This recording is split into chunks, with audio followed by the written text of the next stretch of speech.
ઓફિસેથી આવીને ચિરાગ ટાઈ ઢીલી કરતો જેવો સોફા પર બેઠો તેનો મોબાઈલ વાગ્યો. સ્ક્રીન પર એ નામ હતું જેને તે પોતાની યાદોમાંથી પણ મિટાવી દેવા માંગતો હતો. પૂનમ, એક એવો ચહેરો જેને ન જોવાની કસમ ખાઈને તે આ શહેરમાં આવ્યો હતો. એક ક્ષણ માટે તેનો શ્વાસ અટકી ગયો. ચિરાગે ગુસ્સામાં લાલ બટન દબાવી દીધું. એક ઊંડો શ્વાસ લઈને તેણે પોતાની જાતને શાંત કરવાનો પ્રયાસ કર્યો જ હતો કે ફરીવાર ફોનની રિંગ વાગી. એ જ નામ. આ વખતે તેની ધીરજ ખૂટી ગઈ. તેણે ફોન ઉપાડ્યો અને ગુસ્સામાં બોલ્યો, શું છે? શું કામે ફોન કરે છે? મને સામેથી પૂનમનો અવાજ આવ્યો, ચિરાગ, મારે તમને મળવું છે. ચિરાગના મોઢેથી એક કડવી હસી નીકળી ગઈ. મળવું છે? તને યાદ પણ છે આપણે કોણ છીએ? આપણા છૂટાછેડા થઈ ગયા છે. પૂનમ, હવે કોઈ સંબંધ બાકી નથી. આપણી વચ્ચે મને બધું જ યાદ છે, પણ તમે એક વખત અહીં આવી જાઓ મારા ઘરે. પૂનમ બોલી. હું શું કામે આવું? ચિરાગ ગુસ્સામાં બોલ્યો. તારા આપેલા ઘા ભરવામાં મને મહિના લાગી ગયા અને હવે તું ફરીથી હું તમને બધું જ દેખાડવા માંગુ છું. ચિરાગ, પૂનમે એની વાત વચ્ચેથી કાપતા કહ્યું. દેખાડવા માંગે છે? ચિરાગ ચોંકી ગયો. પછી સખત અવાજમાં કહ્યું, જો પૂનમ, જે કંઈ પણ કહેવું છે ફોન પર જ કહી દે. હું ક્યાંય નથી આવવાનો. ના ચિરાગ, આ કંઈક એવી વાત છે જે હું ફોન પર ના કહી શકું. તમારે પોતાની આંખોથી જોવું પડશે. ચિરાગનું હૃદય જોરથી ધબકવા લાગ્યું. આખરે એવું શું છે તે વિચારમાં પડી ગયું. પરંતુ પૂનમે જવાબ દેવાને બદલે ફોન કાપી નાખ્યો. રાત આખી ચિરાગ પડખા ફેરવતો રહ્યો. ક્યારેક મનમાં થતું કે ફાલતુની વાતોમાં ન પડવું જોઈએ, તો ક્યારેક મન કહેતું કે કમસે કમ એક વખત જઈને જોઈ લેવું જોઈએ કે આખરે શું બાબત છે. સવારે ઉઠતા જ ચિરાગે નક્કી કરી લીધું, જે પણ હોય એક વખત જઈને જોવું જ લેવું. તે શું દેખાડવા માંગે છે. તેણે ઓફિસમાંથી છુટ્ટી લીધી અને અમદાવાદ માટે ફ્લાઇટ બુક કરી નાખી. પ્લેનની બારીમાંથી બહાર જોતા તેનું દિમાગ વારંવાર તેને એ 4 વર્ષમાં પાછળ ખેંચી રહ્યું હતું, જ્યારે તે અને પૂનમ બંને એક હતા. યાદ આવ્યા એ દિવસો જ્યારે પૂનમની હસીથી તેનું ઘર ગુંજી ઉઠતું હતું. તેના હાથેથી બનેલા ભોજનની સુગંધ આખા ઘરમાં મહેકતી હતી. જ્યારે ચિરાગ રાત્રે કામ પરથી પાછો આવતો તો પૂનમ બાલ્કનીમાં તેની રાહ જોતી મળતી હતી. એ નાની નાની વાતો, એ એકબીજાની ચિંતા, એ બધું જ કેટલું સારું હતું, કેટલું સાચું. તો પછી ભૂલ ક્યાં થઈ? એ પોતાને જ સવાલ કરી બેઠું. હકીકતમાં બધું જ બદલ્યું. પૂનમની મમ્મીની બીમારી પછી પૂનમને કોઈ ભાઈ ન હતો. પિતાનું અવસાન પણ થોડા વર્ષો પહેલાં જ થઈ ગયું હતું. મમ્મી એકલી હતી અને પૂનમ તેમનો એકમાત્ર સાસરો. તે પોતાની મમ્મીની દેખભાળ માટે થોડા દિવસો મમ્મી પાસે રહેવા જતી રહી. શરૂઆતમાં તો ચિરાગે કોઈ વાંધો દર્શાવ્યો નહીં, પરંતુ ધીરે ધીરે તેને આ વાતથી ચીડ થવા લાગી.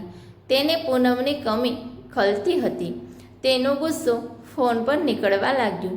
ક્યાં સુધી રહીશ ત્યાં? આ પણ તારું જ ઘર છે, તારી જવાબદારીઓ છે. મમ્મીની હાલત ઠીક નથી. ચિરાગ, થોડુંક સમજવાનો પ્રયાસ કરો.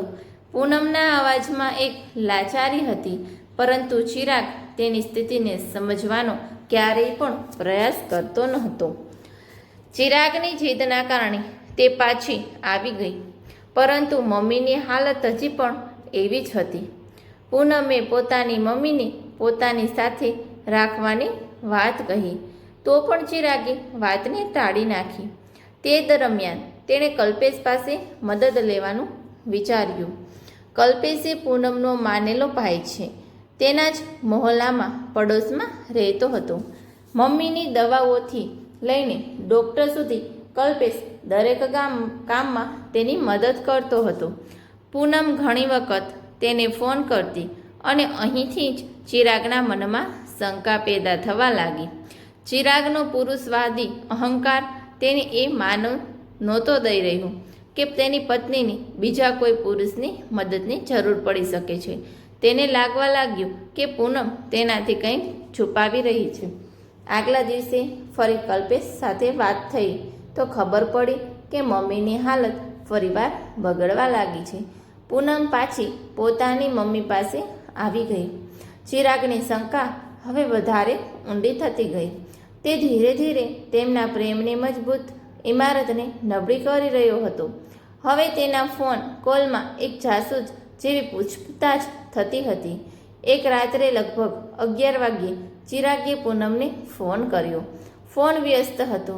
તેણે 2 મિનિટ પછી ફરી ફોન લગાડ્યો, ત્યારે પણ વ્યસ્ત. તેને મનમાં બળતરા થવા લાગી. 15 મિનિટ સુધી સતત પ્રયાસ કર્યા પછી જ્યારે ફોન લાગ્યો તો ચિરાગનો ગુસ્સો ફાટી નીકળ્યો. કોની સાથે આટલી લાંબી વાતો કરી રહી હતી? અડધી રાત્રે?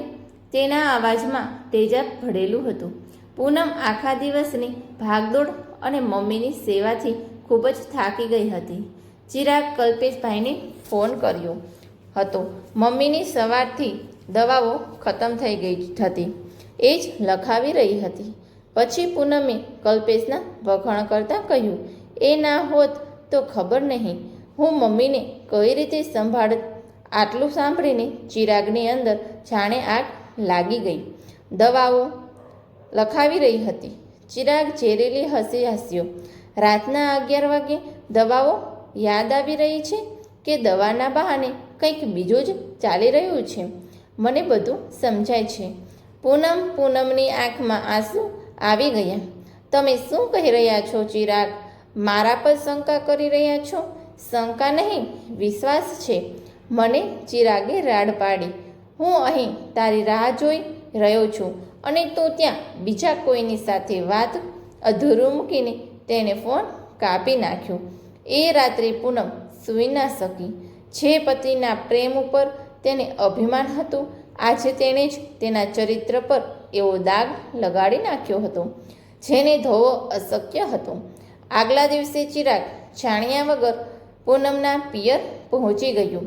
તે એને રંગે હાથ પકડવા માંગતો હતો. જ્યારે તે ત્યાં પહોંચ્યો તો દરવાજો ખુલ્લો જ હતો. તેણે અંદર પગ મૂક્યો તો તેના પગ નીચેની જમીન સરકી ગઈ. સામે એક સોફા પર પૂનમ બેઠી હતી અને તેની બાજુના સોફા પર કલ્પેશ. પૂનમના હાથમાં ચાનો કપ હતો અને તે કલ્પેશ સાથે કંઈક વાત કરી રહી હતી. ચિરાગને જોઈને બંને ચોંકી ગયા. કલ્પેશ સન્માનમાં ઊભો થઈ ગયો. નમસ્તે જીજાજી. પરંતુ ચિરાગની નજરોમાં આગ હતી. તેણે કલ્પેશને નજરઅંદાજ કર્યો અને પૂનમ તરફ ફર્યો. તો આ છે તારી મમ્મીની બીમારીનું નાટક? તેનો અવાજ નફરતથી કંપી રહ્યો હતો. અને આ છે તારી સેવા? મારી પીઠ પાછળ આ બધું ચાલી રહ્યું છે? પૂનમનો ચહેરો ફીકો પડી ગયો. ચિરાગ, જીભ સંભાળીને બોલો. આ શું બકવાસ કરી રહ્યા છો? બકવાસ? ચિરાગે બાજુમાં પહેલા ટેબલ પર હાથ માર્યો. હું આંધળો નથી પૂનમ. જે માણસ માટે તે મને અને મારા ઘરને ભૂલાવી નાખ્યા, આજે એની સાથે અહીં મજા કરી રહી છો? આ શબ્દ પૂનમના આત્મસન્માનને છીન કરવા માટે ઘણા હતા. તેની આંખમાંથી આંસુ વહેવા લાગ્યા, પરંતુ તો તેના અવાજમાં હવે પીડા નહીં, નફરત હતી. છી ચિરાગ, તમારા વિચાર કેટલા હલકા છે. મેં ક્યારેય નહોતું વિચાર્યું જે માણસે એક ભાઈની જેમ આ મુશ્કેલ સમયમાં મારો સાથ આપ્યો, તમે એનું નામ મારી સાથે જોડી રહ્યા છો. લાનત છે આવી વિચારસરણી પર. પૂનમનો અવાજ કંપી રહ્યો હતો. બસ, બહુ થઈ ગયું ભાઈ બહેનનું આ નાટક. ચિરાગે નિર્ણય સંભળાવી દીધો. આ સંબંધ આજે અત્યારે જ ખતમ થાય છે. રૂમમાં શાંતિ છવાઈ ગઈ. પૂનમ પથ્થરની જેમ જળવત ઊભી રહી. તેણે ફક્ત એટલું કહ્યું, ઠીક છે. રૂમમાં એક ઠંડી શાંતિ છવાઈ ગઈ. કલ્પેશ ત્યાં તોફાનની વચ્ચે પોતાને ફસાયેલો અનુભવી રહ્યો હતો. ધીરેથી બોલ્યો, જીજાજી, તમે ખોટું સમજી રહ્યા છો. પૂનમ મારી બહેન જેવી છે. ચૂપ રહે તું ચિરાગ. તેની તરફ એ રીતે ફર્યો જાણે તેને ત્યાં જ મારી નાખશે. મારા કારણે મારું ઘર તૂટ્યું છે અને તું મને સમજાવી રહ્યો છે? ત્યારે અંદરના રૂમથી પૂનમની મમ્મીનો કમજોર અવાજ આવ્યો. પૂનમ બેટા, શું થયું? કોણ રાડો પાડી રહ્યું છે? પૂનમની આંખોમાંથી વહેતા આંસુ અચાનક સુકાઈ ગયા. તેના અવાજમાં હવે પીડા નહીં, પરંતુ એક દ્રઢતા હતી. તેણે ચિરાગની આંખોમાં આંખો નાખીને કહ્યું, હવે કંઈ પણ સમજાવવાની જરૂરત નથી. કલ્પેશભાઈ, જેને હકીકત જોવી જ નથી, તેને કોઈ કંઈ નહીં દેખાડી શકતું. ચિરાગને આશા હતી કે પૂનમ રડશે, આજીજી કરશે, તેને મનાવવાનો પ્રયાસ કરશે, પરંતુ તેની આંખોમાં દેખાઈ રહેલી નફરતે ચિરાગના અહંકારને વધારે ભડકાવી નાખ્યો. તે કંઈ પણ કહ્યા વગર દરવાજો પછાડીને ત્યાંથી નીકળી ગયો. એ રાત્રે ઘરે પાછા આવીને ચિરાગે પોતાની મમ્મી શોભનાબેનને બધું જ જણાવી દીધું, પરંતુ પોતાની કહાનીમાં તેણે પૂનમને એક દગાબાજ અને પોતાને એક બિચારો પતિ બનાવીને રજૂ કરી. પરંતુ શોભનાબેનને તેની વાત પર વિશ્વાસ જ ન થયો. બેટા, ગુસ્સામાં લીધેલો નિર્ણય હંમેશા ખોટો હોય છે. પૂનમ એવી છોકરી નથી. તું એક વખત ઠંડા દિમાગથી વિચારવામાં માટે કંઈ બાકી જ રહ્યું નથી. મમ્મી, મેં પોતાની આંખોથી જોયું છે. હવે આ ઘરમાં કાં તો હું રહીશ, કાં તમારી લાડલી વહુ. બીજા દિવસે શોભનાબેને પૂનમને ફોન કર્યો. બેટા, પોતાનું ઘર ન તૂટવા દે. ચિરાગ પાગલ થઈ ગયો છે. તું તો સમજદાર છે ને? એક વખત પાછી આવી જા, બધું જ ઠીક થઈ જશે. સામેથી પૂનમ થોડીવાર માટે ચૂપ રહી, પછી બોલી, મમ્મી, જે સંબંધમાં માન સન્માન બચ્યું ન હોય તેને જોડીને શું મળશે? તેમણે મારા ચારિત્ર પર સવાલ ઉપાડ્યો છે. હું બધું જ સહન કરી શકું છું, પણ પોતાના આત્મસન્માન સાથે સમાધાન નહીં કરી શકું. હવે કંઈ પણ ઠીક નહીં થઈ શકે. બંને પરિવારોએ સંબંધ બચાવવાના ઘણા પ્રયાસ કર્યા, પરંતુ ચિરાગ પોતાના અહંકારમાં અને પૂનમ પોતાના સ્વાભિમાનની લડાઈમાં અડગ રહી. ન્યાયાલયમાં તેઓ છેલ્લી વખત મળ્યા અને હંમેશા માટે તેમના રસ્તા અલગ થઈ ગયા. જે સંબંધને તેમણે સપ્તાહની સાથે જોડ્યો હતો તે એક ક્ષણમાં કાયદાકીય રીતે ખતમ થઈ ગયો. ત્યાર પછી ચિરાગ હંમેશા માટે બોમ્બે જતો રહ્યો. ભૂતકાળમાં ખોવાયેલા ચિરાગના કાનના અવાજ ગુંજ્યો, ladies and gentleman, we are about to land in Bombay. Bombay airport પર ઉતરતા જ ચિરાગ પહેલાંથી જ બુક કરાવેલી પોતાની કાર તરફ આગળ વધ્યો. ડ્રાઈવરે દરવાજો ખોલ્યો અને ચિરાગ પાછળની સીટ પર આવી રીતે બેઠો, જાણે કોઈ બાદશાહ પોતાના સલ્તનમાં પાછો આવી ગયો હોય. તેણે પોતાની મોંઘી ઘડિયાળ પર નજર નાખી, અરીસામાં પોતાનો ચહેરો જોયો અને મનમાં ને મનમાં હસ્યો. આજે પૂનમ જોશે કે તેણે શું ખોયું છે. તેના વગર ચિરાગ કેટલો મોટો માણસ બની ગયો છે. તેણે ચહેરા પર એક ખોટી પરંતુ આત્મવિશ્વાસ ભરેલી મુસ્કાન સજાવી લીધી હતી. તેણે મોબાઈલમાં પૂનમ દ્વારા મોકલવામાં આવેલું એડ્રેસ જોયું. એડ્રેસ નવું હતું તો મેડમે ઘર પણ બદલી લીધું. ચિરાગના મનમાં એક કડવાહટ ઉભરી આવી. ભાડા પર એક રૂમ લઈ લીધો હશે, નહીં તો તેની ક્યાં ઓકાત? એ મનમાં ને મનમાં બડબડ્યું. ટેક્સી એક શાનદાર 3 માળના ઘર સામે ઊભી રહી. ઘરની બહાર પૂનમ કિચનનું એક સુંદર બોર્ડ લાગેલું હતું. ચિરાગ થોડીવાર માટે હેરાન રહી ગયો. આ શું છે? પૂનમે કોઈ કામ શરૂ કરી નાખ્યું. તેણે ઊંડો શ્વાસ લીધો અને ગેટ પર લાગેલી ઘંટડી વગાડી. તેનું હૃદય તો જોર જોરથી થપકી રહ્યું હતું, પરંતુ ચહેરા પર તેને ઘમંડનું નકાબ ચડાવી રાખ્યું હતું. દરવાજો એક છોકરીએ ખોલ્યો, જેણે સરસ ચોખ્ખો યુનિફોર્મ પહેરી રાખ્યો હતો. જી કહો, પૂનમને મળવું છે, મારી ચિરાગે ભારે અવાજમાં કહ્યું. છોકરી તેને અંદર લઈ આવી અને ડ્રોઈંગ રૂમમાં બેસાડીને જતી રહી. ચિરાગે ચારે તરફ નજર ફેરવી. ડ્રોઈંગ રૂમની આગળ એક મોટો હોલ હતો, જેને એક પ્રોફેશનલ કિચનમાં બદલી નાખવામાં આવ્યો હતો. ત્યાં 8-10 મહિલાઓ ઝડપથી કામ કરી રહી હતી. કોઈ શાક સુધારી રહ્યું હતું, કોઈ રોટલી વણી રહ્યું હતું તો કોઈ ટિફિન પેક કરી રહ્યું હતું. હવામાં મસાલાની સુગંધ અને કામની ભાગદોડમાં અવાજ હતો. આ નજારો કોઈ બિઝનેસમેન હબ જેવો હતો, જ્યાં મોટા પાયે જમવાનું બનતું હોય. આ બધું જોઈને ચિરાગ હેરાન હતું. ત્યારે કોઈકનો અવાજ આવ્યો, મમતા, આ શો ટિફિન ગુપ્તા એન્ડ સન્સની ઓફિસ પહોંચાડવાના છે, જલ્દી કરો. ચિરાગે અવાજની દિશામાં જોયું. સામે પૂનમ ઊભી હતી. એ જ પૂનમ, પરંતુ આજે તે બિલકુલ અલગ લાગી રહી હતી. તેણે એક સુંદર બ્લુ કલરની સિલ્કની સાડી પહેરેલી હતી, જેની ઉપર તેણે એક સફેદ એપ્રન બાંધેલું હતું અને ચહેરા પર થાકની બદલે એક અનોખો તેજ હતો. તે પહેલાં કરતાં ક્યાંય વધારે સુંદર લાગી રહી હતી. તેણે ચિરાગને જોયું. તેના હોઠ પર એક હળવી રહસ્યમય મુસ્કાન હતી, જેમાં એક ઊંડો રાસ છુપાયેલો હતો. તેનો આત્મવિશ્વાસ ચિરાગને અસહજ કરી ગયો.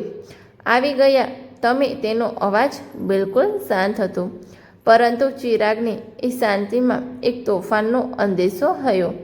સારું થયું, ચિરાગ થોડીવાર માટે ચૂપ ઊભો રહ્યો. પૂનમે પોતાનું એપ્રન ઉતાર્યું અને હાથ મૂછ્યા. પછી ત્યાં સોફાની સામે રાખેલી ખુરશી પર બેસી ગઈ. તેની આંખોમાં એક અજીબ સંયમ હતો. બેસો, પૂનમે ઈશારો કર્યો. લાંબી મુસાફરી રહી હશે.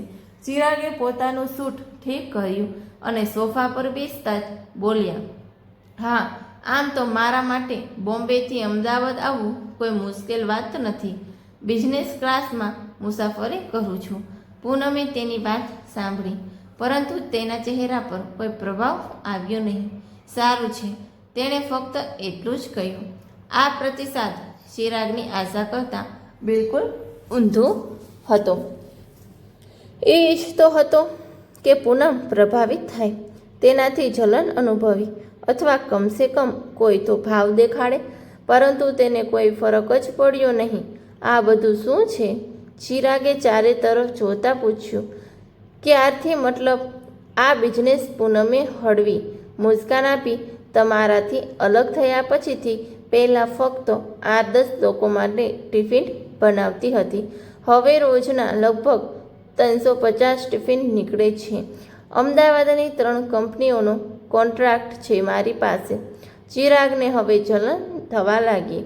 તેની અલગ થયેલી પત્ની આજે તેના કરતાંય ક્યાંય વધારે સફળ અને ખુશ દેખાઈ રહી છે, તો એટલા માટે બોલાવ્યો છે, પોતાની સફળતા દેખાડવા માટે. ચિરાગના અવાજમાં હવે ચીડિયાપણું સાફ દેખાઈ રહ્યું હતું. પૂનમે માથું હલાવ્યું. ના ચિરાગ, જે દેખાડવાનું હતું એ હજી બાકી છે. તેના અવાજમાં એક ગંભીરતા આવી ગઈ. તે ઉપરના રૂમમાં છે. આ સાંભળીને ચિરાગના હૃદયના ધબકારા તેજ થઈ ગયા. શું છે ઉપર? પૂનમ ઊભી થઈ ગઈ. ચાલો તમને દેખાડું. ચિરાગનું અભિમાન હવે ડરમાં બદલવા લાગ્યું હતું. હું અહીં જ ઠીક છું, ચિરાગે અચકાતા કહ્યું. જે વાત કરવી છે અહીં જ કરી લઈએ. હું ઉપર નથી જવાનો. પૂનમે તેની આંખોમાં આંખો નાખી.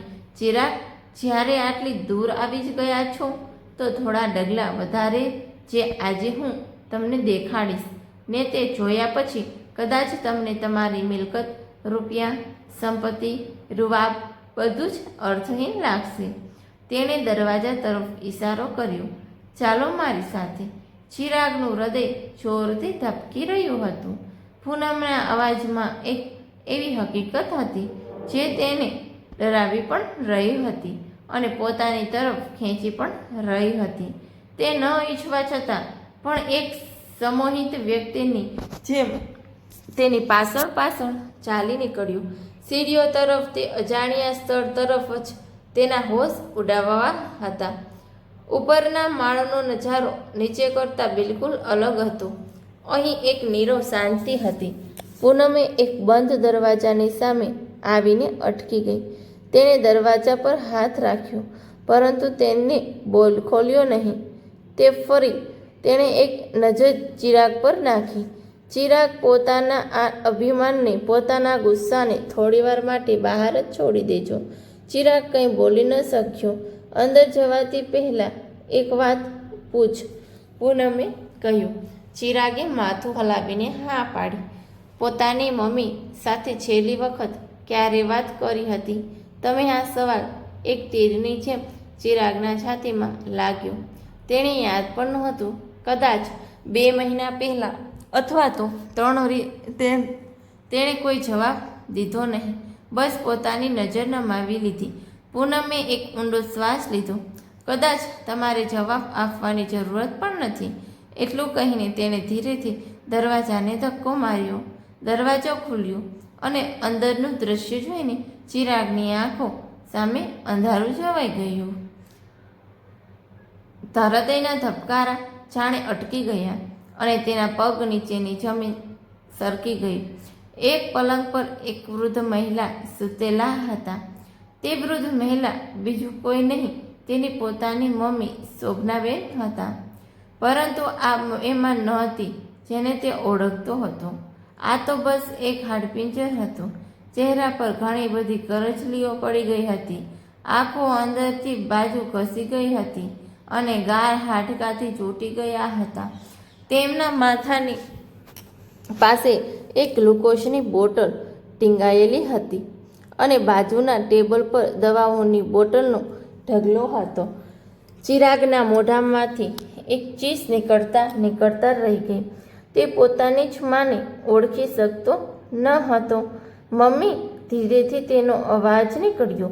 પોતાના દીકરાને સામે જોઈને શોભનાબેનની આંખોમાં એક ક્ષણ માટે ચમક આવી, પરંતુ આગલી ક્ષણે એ ચમક આંસુઓમાં બદલી ગઈ. એ પલંગ પર ટેકો લઈને બેસી ગયા. ચિરાગ બેટા! તું! તેમનો અવાજ એટલો ધીમો હતો જાણે મીલો દૂરથી આવી રહ્યો હોય. ચિરાગ સ્પંદ થઈ ગયો. તેનું દિમાગ કામ નહોતું કરી રહ્યું.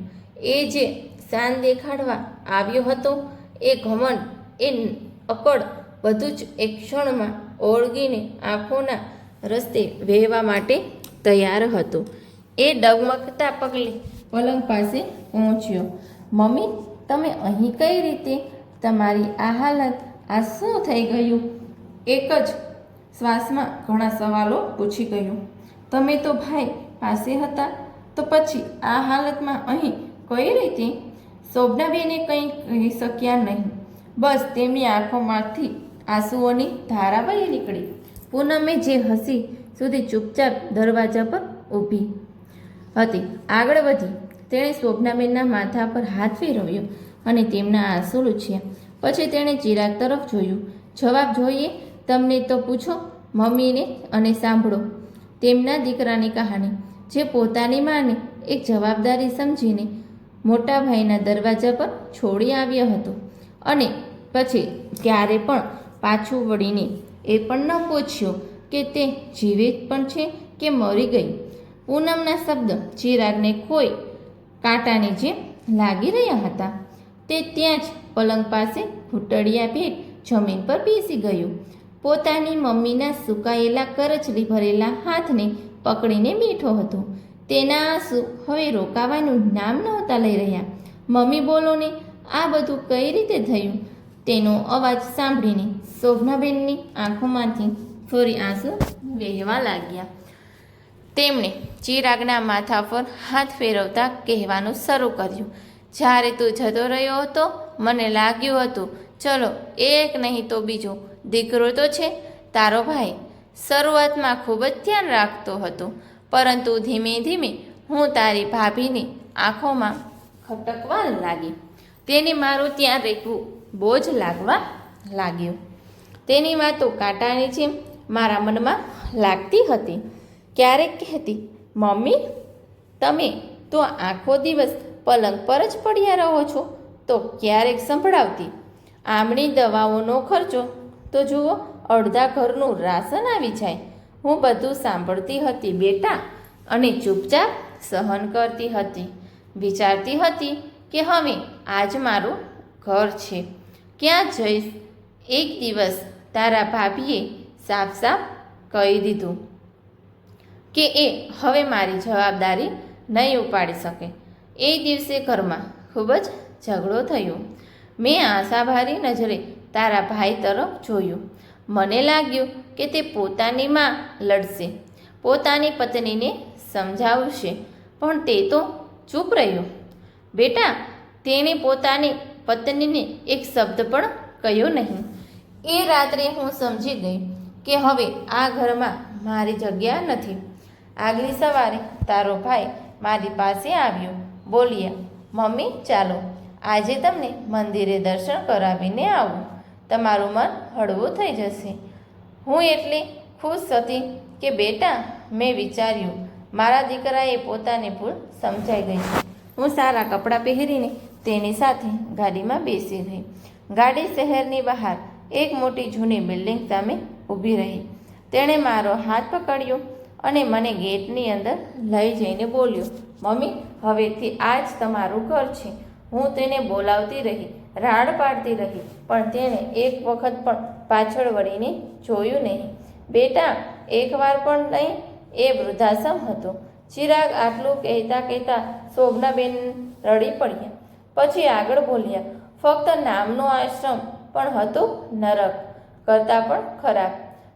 સુકાયેલી રોટલી, ગંદા ખાટલા અને દરેક તરફ મારા જેવા જ બદનસીબ મા બાપ, જે પોતાની સંતાનના હોવા છતાં અનાથ હતા. 2 સમયની રોટલી પણ એવી રીતે આપતા જાણે કોઈ ભીખ આપી રહ્યું હોય. ત્યાં નહોતી રહી શકતી. આટલું કહીને તેઓ હાંફવા લાગ્યા. તેમનો અવાજ પીડા અને નબળાઈના ભાર નીચે દબાઈ ગયો. પછી બોલ્યા, એક રાત્રે હું ચૂપચાપ ત્યાંથી ભાગી ગઈ. રસ્તા પર ભટકતી રહી. ભૂખી તરસી સમજાઈ નહોતું રહ્યું કે ક્યાં જાઉં. પછી એક દિવસ એક મંદિરની સીડીઓ પર બેઠી હતી. જ્યારે પૂનમે મને જોઈ, પૂનમે વાતને આગળ વધારી. હું એ મંદિર ગઈ હતી. મેં જોયું એક વૃદ્ધા ફાટેલા જૂના કપડામાં ભિખારીઓની સાથે બેઠા હતા.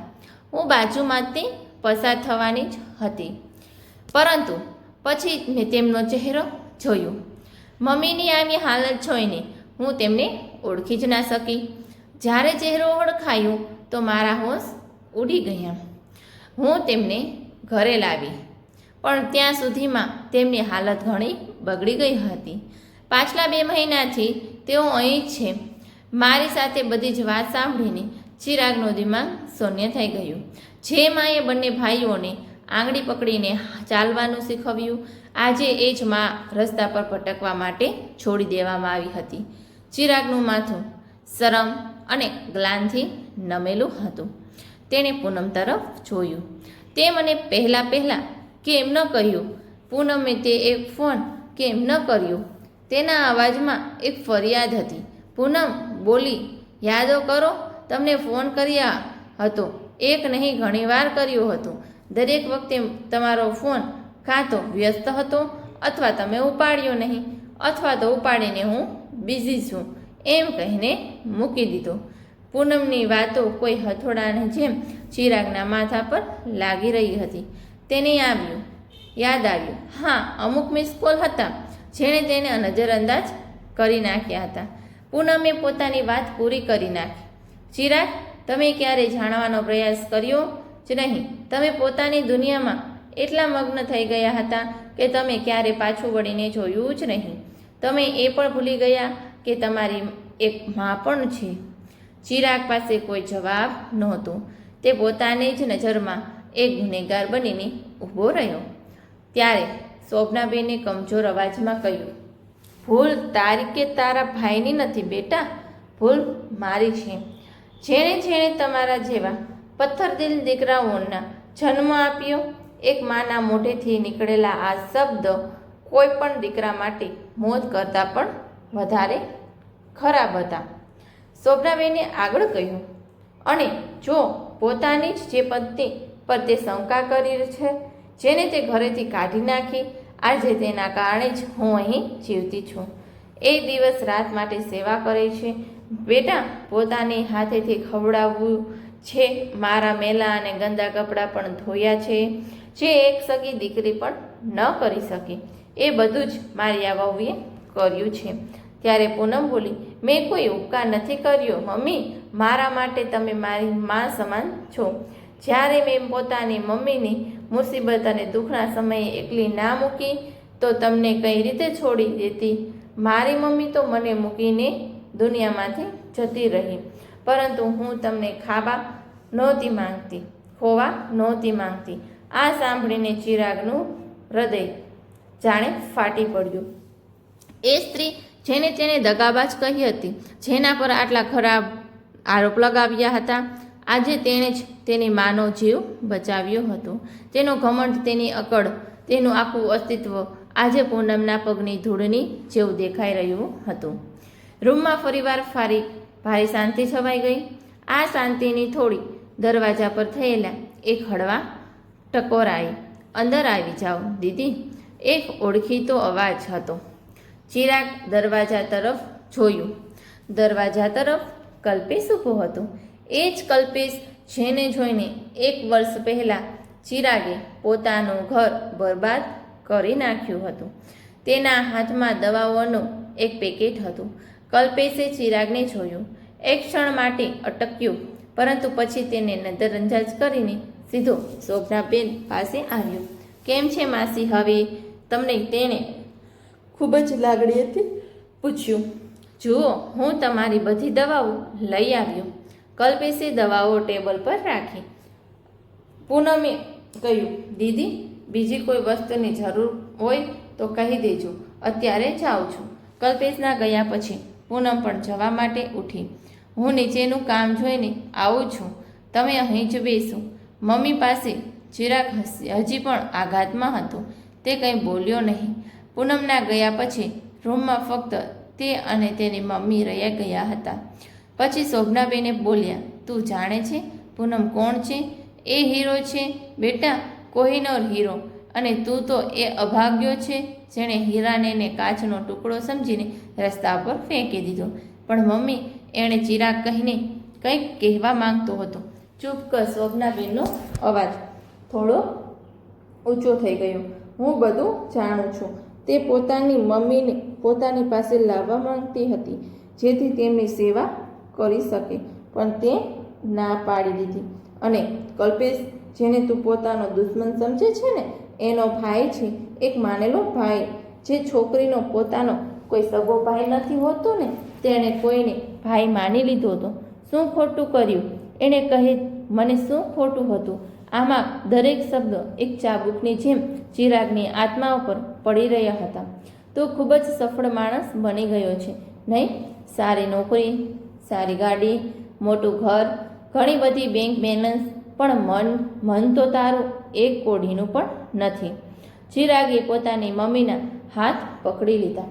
એવું ના કહો મમ્મી, હવે મારી સાથે ચાલો. હું તમને પોતાની સાથે પાછા લઈ જઈશ બોમ્બે. હું તમારી દિવસ રાત સેવા કરીશ. હું તમને દુનિયાની દરેક ખુશી આપીશ. આ સાંભળીને શોભનાબેને એક હળવેથી મુસ્કાન આપી. બેટા, જે ખુશી માટે તું મને બોમ્બે લઈ જવા માંગે છે ને, એ ખુશી તો મને અહીં જ મારી આ દીકરી પાસે મળી રહી છે. તેમણે કહ્યું, તું તો પોતાના કામમાં વ્યસ્ત રહીશ, પોતાની મીટિંગોમાં અથવા પાર્ટીઓમાં રહીશ, અને હું ત્યાં તારા મોટા એવા ઘરમાં એક ખૂણામાં પડી રહીશ, તારી રાહ જોતી. ના બેટા, હવે મારે વધારે નથી ભટકવું. મારો આખરી સમય હવે મારી આ દીકરી પાસે જ વીતશે. પછી પૂનમ ફરી રૂમમાં આવી. તેણે ધીરેથી દરવાજો બંધ કર્યો અને ચિરાગ પાસે આવીને ઊભી રહી ગઈ. વાત કરી લીધી. તમે મમ્મી સાથે? ચિરાગે માથું ઊંચું કર્યું. તેની આંખો લાલ હતી અને અવાજમાં એક ઊંડી નિરાશા. મમ્મી મારી સાથે ચાલવા માટે તૈયાર નથી. પૂનમ, એ તારી સાથે રહેવા માંગે છે તો એમાં ખોટું શું છે? પૂનમે શાંત ભાવથી પૂછ્યું. જ્યાં વ્યક્તિને શાંતિ મળે તેને ત્યાં જ રહેવું જોઈએ, પણ એ મારી માં છે. ચિરાગના અવાજમાં એક લાચારી હતી. મારી ફરજ થાય છે કે હું તેમની દેખરેખ કરું. ફરજ. પૂનમના અવાજમાં એક હળવો વ્યંગ હતો. આ ફરજ તમને ત્યારે યાદ ન આવી જ્યારે તમે તેમને પોતાના મોટા ભાઈના ભરોસે મૂકી દીધા હતા, અથવા તો જ્યારે મહિનાઓ સુધી તમે એકવાર પણ ફોન કરીને તેમના હાલચાલના પૂછ્યા? ફરજ ફક્ત એક શબ્દ નથી હોતો, ચિરાગ તેને નિભાવવી પડે છે. ચિરાગ પાસે કોઈ જવાબ નહોતું. એ ચૂપચાપ માથું નામી આવીને ઊભો રહ્યો. પૂનમે એક ઊંડો શ્વાસ લીધો. જો ચિરાગ, હું તમારા મમ્મીને તમારાથી છીનવી લેવા નથી માંગતી. તેઓ આજે પણ તમારા મમ્મી છે અને હંમેશા રહેશે. મેં તમને અહીં એટલા માટે નહોતા બોલાવ્યા કે તમને નીચારી દેખાડું શકું. મેં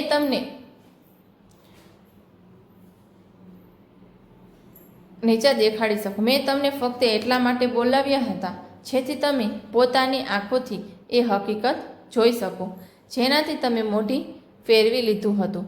પૂનમની દરેક વાત એક અરીસાની જેમ હતી, જેમાં ચિરાગને પોતાનો કદરૂપો ચહેરો સાફ સાફ દેખાઈ રહ્યો હતો.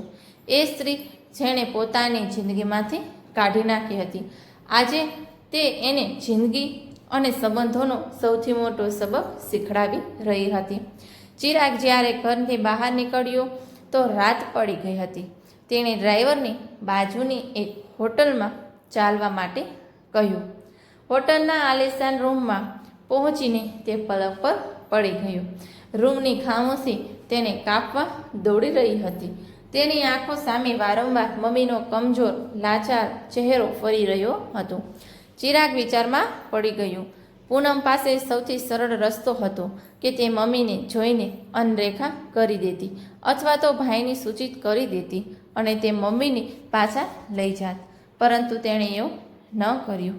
તે એકલી સ્ત્રી થઈને પોતાની પૂર્વ સાસુને ઘરે લઈ આવી અને એક દીકરીની ફરજ નિભાવી. હવે તેને મહેસૂસ થવા લાગ્યું કે તેણે પૂનમ ઉપર જે આરોપ લગાડ્યા હતા તે બધા જ પાયા વિહોણા હતા અને તેની પોતાની ખોટી વિચારસરણીનું પરિણામ હતું. અને કલ્પેશ તેની નજરોમાં પૂનમ માટે ફક્ત અને ફક્ત માણસ હતો. કેટલો સારો માણસ છે તે વિચારતા વિચારતા તે ઊભો રહ્યો અને બારી પાસે જઈને ઊભો રહી ગયો. નીચે શહેરની લાઇટો ઝગમગાવી રહી હતી. લોકો પોતાની જિંદગીમાં મગ્ન હતા, પરંતુ ચિરાગને લાગી રહ્યું હતું જાણે તે દુનિયાનો સૌથી એકલો અને હારેલો વ્યક્તિ છે. તેણે પોતાની જિંદગીમાં શું મેળવ્યું? રૂપિયા, નામ, એક મોટું પરંતુ કારલી ઘર, અને શું ખોયું?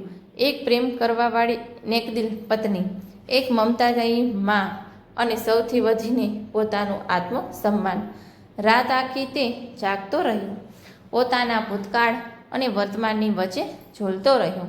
તેણે પોતાની ભૂલોને, પોતાના અહંકારને, પોતાના હલકા વિચારને, દરેક વસ્તુને પોતાની આંખોની સામે તોલી જોઈ અને સવારે જ્યારે સૂરજની પહેલી કિરણ રૂમમાં દાખલ થઈ તો ચિરાગે એક નિર્ણય લઈ ચૂક્યો હતો. એક એવો નિર્ણય જે કદાચ તેની જિંદગીનો એક નવો વળાંક આપવાનો હતો. હવે ભાગવાનો હતો માંગતો. તે પોતાની ભૂલને સ્વીકારવા માંગતો હતો અને તેને સુધારવા માટે એક છેલ્લો પ્રયાસ કરવા માંગતો હતો. ભલે તેના માટે થઈને તેને કંઈ પણ કેમ ન કરવું પડે. સવારે ચિરાગ હોટેલથી સીધો પૂનમના ઘરે પહોંચ્યો. તેના ચહેરા પર હવે અભિમાનને બદલે એક ઊંડી ઉદાસી અને આંખોમાં સાચો પશ્ચાતાપ હતો. તે હિંમત કરીને અંદર આવ્યો. સામે પૂનમ ઊભી હતી. હું મમ્મીને મળવા આવ્યો છું, ચિરાગ બોલ્યો. તો પૂનમે જવાબમાં કહ્યું, મમ્મી તો સૂતા છે. કંઈ વાંધો નહીં, હું રાહ જોઈ લઈશ, ચિરાગે કહ્યું અને ત્યાં રસોડામાં ખૂણામાં રાખેલી એક ખુરશી પર ચૂપચાપ બેસી ગયો. કલાકો વીતી ગયા. ચિરાગ ત્યાં જ બેઠો રહ્યો, ચૂપચાપ. તે પૂનમને કામ કરતા જોઈ રહ્યો હતો. તે પોતાની ટીમને નિર્દેશ આપી રહી હતી અને દરેક કામની પૂરી લગનથી કરી રહી હતી. આજે તેને એ પૂનમ દેખાઈ રહી હતી જેણે તેણે ક્યારેય પણ જોવાનો પ્રયાસ જ ન કર્યો હતો. એક મજબૂત, આત્મનિર્ભર અને દયાળુ સ્ત્રી. બપોરે જ્યારે શોભનાબેનની નીંદર ખુલી તો ચિરાગ તેમની પાસે ગયો અને કંઈ પણ કહ્યા વગર ધીરે ધીરે તેમના પગ દબાવવા લાગ્યો. શોભનાબેન પણ પોતાના દીકરાની આંખોમાં પશ્ચાતાપની સાચી આગ જોઈ રહી શકતા હતા. તે દિવસે ચિરાગ સાંજ સુધી પોતાની મમ્મીની સેવા કરતો રહ્યો. પોતાના હાથેથી તેમને સુખ પીવડાવ્યું, તેમની દવાઓનું ધ્યાન રાખ્યું. આ જ ઘટનાક્રમ આગલા 2 દિવસ સુધી ચાલતો રહ્યો. ચિરાગે રોજ સવારે આવતો અને સાંજ સુધી પોતાની મમ્મીની સેવામાં લાગેલો રહેતો. તે ના વધારે બોલતો, ન કોઈ કામમાં દખલ દેતો. તે પૂનમના ઘરમાં એક પારકાની જેમ રહેતો. પૂનમ પણ ચૂપચાપ આ બધું જોઈ રહી હતી. તે બંનેની વચ્ચે એક લાંબી ઊંડી ખામોશી હતી. એક દિવસ જ્યારે ચિરાગ મમ્મીના રૂમમાં હતો તો પૂનમ તેના માટે ચા લઈને આવી. ચિરાગે સહેજ સંકોચ સાથે ચાનો કપ લઈ લીધો અને ધીરેથી કહ્યું, થેન્ક યુ પૂનમ. કોઈ જવાબ આપ્યો નહીં, બસ ત્યાં જ ઊભી રહી. પછી તેણે પૂછ્યું, બોમ્બે પાછો નથી જવાનું? તમારે કામ હશે.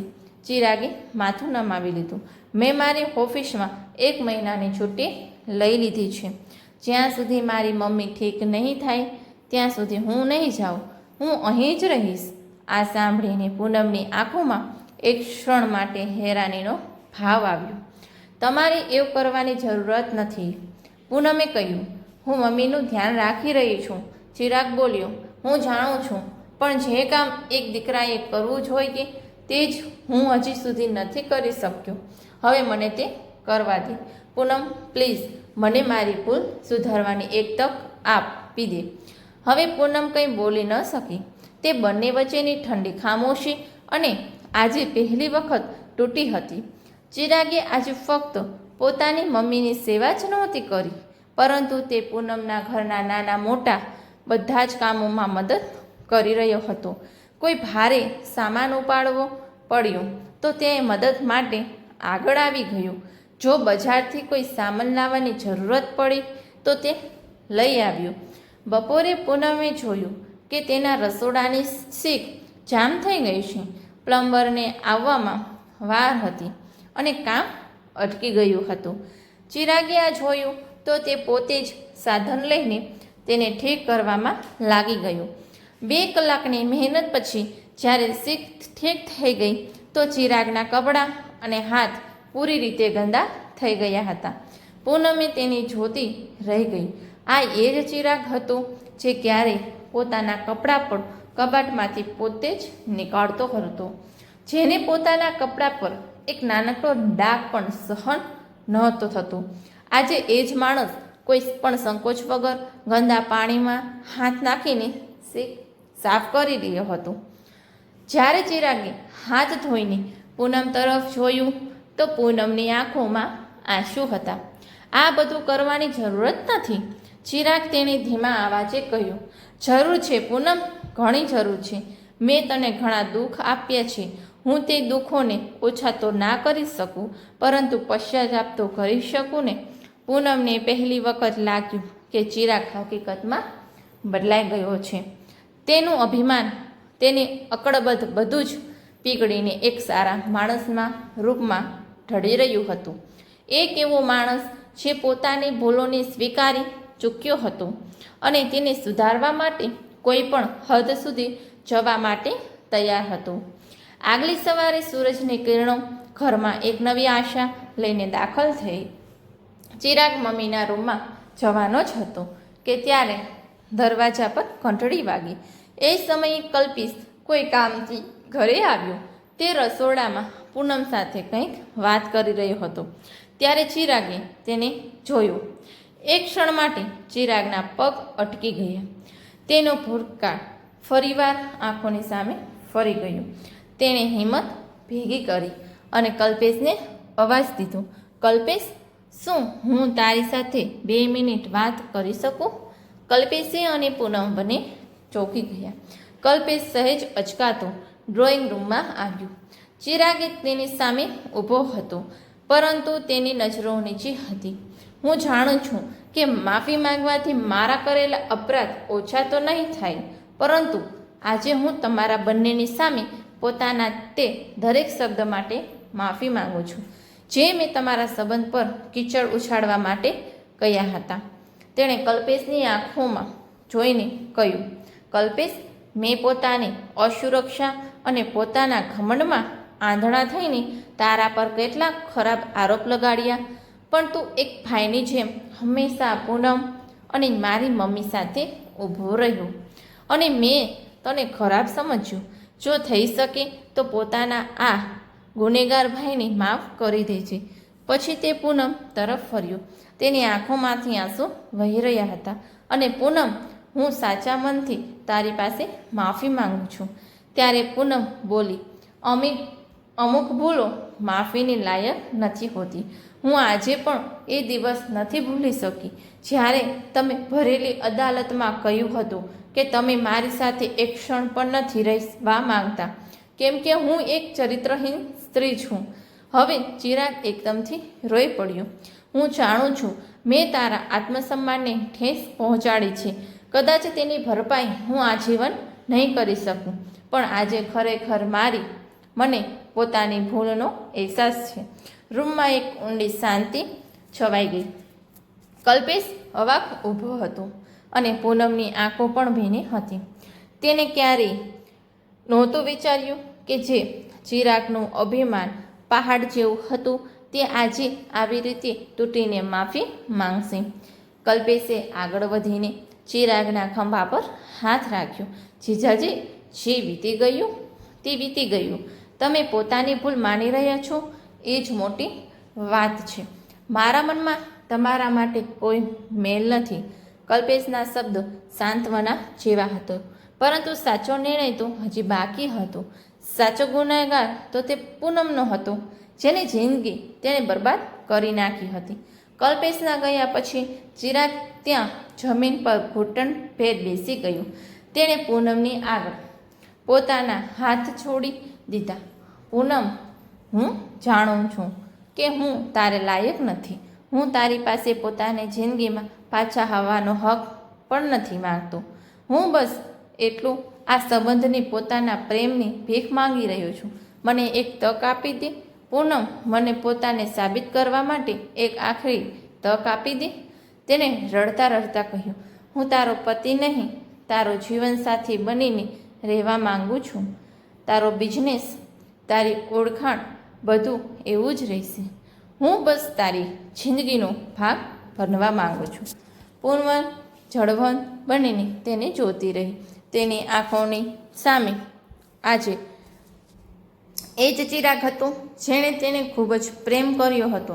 એક એવો ચિરાગ જે પોતાની ભૂલ પર રડી રહ્યો હતો, જે પોતાના પ્રેમને પાછો મેળવવા માટે આજે જે કરી રહ્યો હતો. તેણે ચિરાગનો હાથ પકડીને તેને ઊભો કર્યો. ચિરાગે જે ઘા તમે મને આપ્યા છે તે ખૂબ જ ઊંડા છે.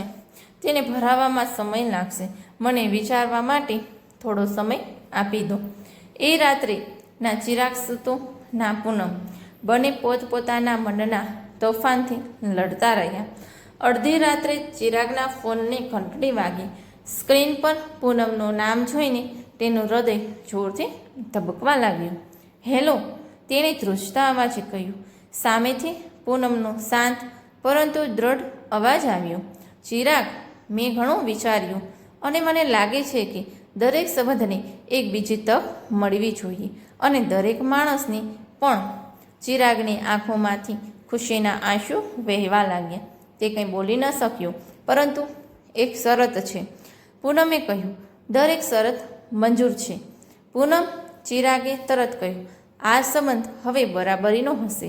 ચિરાગ, આપણે બંને એકબીજાના સહારા બનીશું. એકબીજાની તાકાત.